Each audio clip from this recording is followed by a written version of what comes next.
इस क्वेश्चन में बोल रहा है probability that a missile hits a target successfully is 0.75। Success की प्रोबेबिलिटी बता रहा है, तो P मान लेते हैं सक्सेस की प्रोबेबिलिटी, जो कि नॉर्मली हम करते हैं। द प्रोबेबिलिटी ऑफ सक्सेस ये आपको दे रखा है इन्होंने 0.75, 3/4। फ्रैक्शन में करने से थोड़ा सिंप्लीफिकेशन में इजी रहता है, इसलिए हम फ्रैक्शन में लिखते हैं 3/4। अच्छा, प्रोबेबिलिटी ऑफ फेलियर फिर क्या होगा? अगर प्रोबेबिलिटी ऑफ सक्सेस 3/4 है तो probability of failure will be 1 - 3/4, 1/4। ठीक है।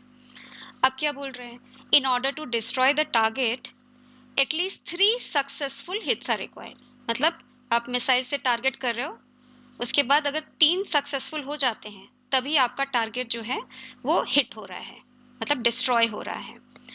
फिर बोल रहा है कि कितने ऐसे हिट करने पड़ेंगे, मिनिमम नंबर ऑफ हिट, कितने कम से कम हमें मिसाइल फायर करने पड़ेंगे कि उसको डिस्ट्रॉय होने की प्रोबेबिलिटी जो है is not less than 0.95। Okay, 0.95 से ज़्यादा ही होनी चाहिए, उससे कम हम टॉलरेट नहीं करेंगे। तो क्या करना चाहिए ना, पूछ रहे हैं ना मिनिमम नंबर ऑफ मिसाइल्स कितने फायर करने चाहिए। तो क्या करें? मान लेते हैं भाई n मिसाइल फायर कर रहे हैं।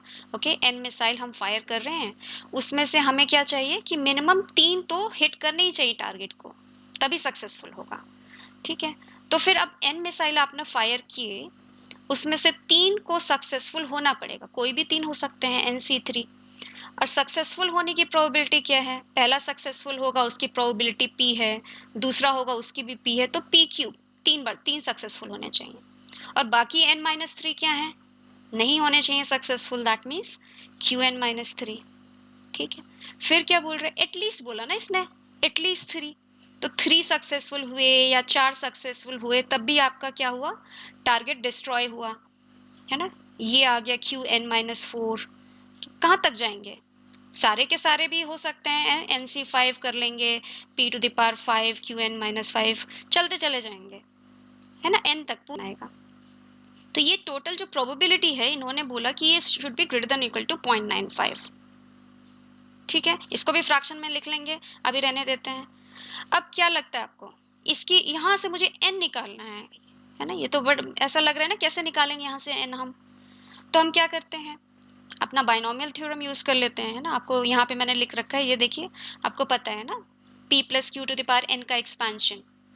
तो बाकी यहाँ पे देखिए, यहाँ पे आप 3 से शुरू कर रहे हो ना, 3 से पूरा n तक। इसका मतलब अगर मैं p + Q⁴n में 1 2 3 इसको सब्सट्रैक्ट कर दूंगी, तो बाकी जो सीरीज आएगी वो NC3 से शुरू हो रही है। ठीक है, तो वही करते हैं। और यहाँ पे p + Q की वैल्यू क्या है? 1 है, 3/4 + 1/4। सो 1 माइनस ये तीनों टर्म यहाँ पे लिख लेते हैं, इजी हो जाएगा हमारे लिए। सो 1 माइनस क्या लिखने जा रहे हैं हम? NC0। NC0 तो आपका 1 ही होता है, तो Q⁴n माइनस NC1 n हो गया, Q⁴n-1 इंटू p।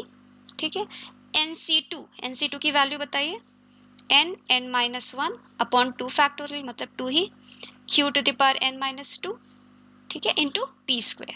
हो गया ना? ये सारी बात इसके इक्वल है। अब ये ग्रेटर देन और इक्वल टू 0.95 हमको चाहिए।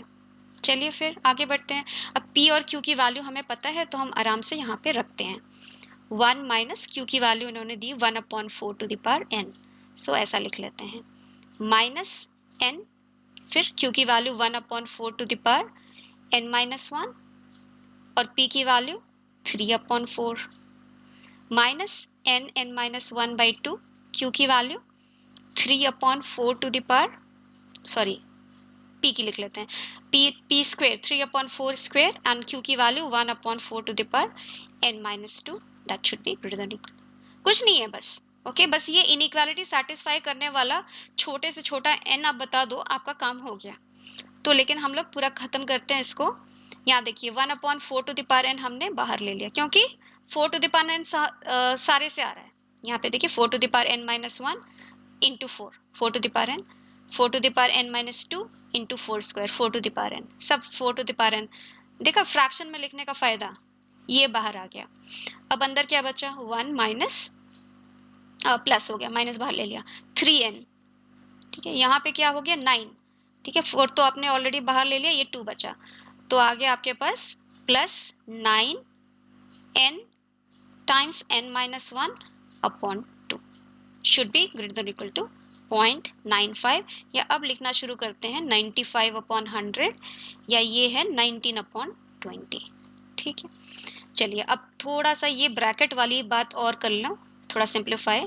क्या आता है आपके पास, 2 + 6n + 9n square minus 9n/2, है ना, ये ब्रैकेट वाली बात ये आ गई। थोड़ा और सिंप्लीफाई कर लो इसे, क्या आता है आपके पास, 9n स्क्वेयर माइनस 3n + 2/2। ठीक है, तो 1 - 1/4 to the power n into this should be greater than equal to 19/20। Rearrange कर लेते हैं, 19/20 को उधर ले जाओ, सो 1 - 19/20 आपके पास आ गया 1/20 should be greater than equal to, इसको इधर ले आते हैं, 9n square minus 3n + 2/2 into 4 to the power n। ठीक है, 4 टू द पावर n को मैं यहाँ ले आती हूँ, 4 टू द पावर n। ठीक है, ये कैंसिल हो गया, आपके पास बचा 10। तो अब आपको चाहिए minimum value of n such that ये सेटिस्फाई हो। ठीक है, अब कहाँ से शुरू करें, 3 से शुरू कर सकते हैं। 3 में ऑब्वियस है कि ये इनइक्वालिटी फॉलो नहीं होगी, तो 4 से शुरू करते हैं। ओके, मान लीजिए मैंने n4 ले लिया, 4 टू द पावर 4, ठीक है, क्या है 256/10, 25 अराउंड, है ना, यहाँ पे रखिए 4, तो 16, राइट, 16 इंटू 9 नहीं सेटिस्फाई होगा, राइट, ये ग्रेटर देन नहीं होगा। फिर n इज इक्वल टू 5 रख लो, 4 टू द पावर 5, 1024। ठीक है, तो इस टाइप का कुछ आया। अब चेक करिए ये ग्रेटर है क्या, यहाँ पे आप n5 रखोगे तो क्या आ जाएगा, n स्क्वायर 25 इंटू 9 कितना आया आपके पास, 225, है ना, ऑलरेडी नहीं होगा यहाँ पर, माइनस आप केवल 15 ही करने वाले हो, ये भी नहीं होगा।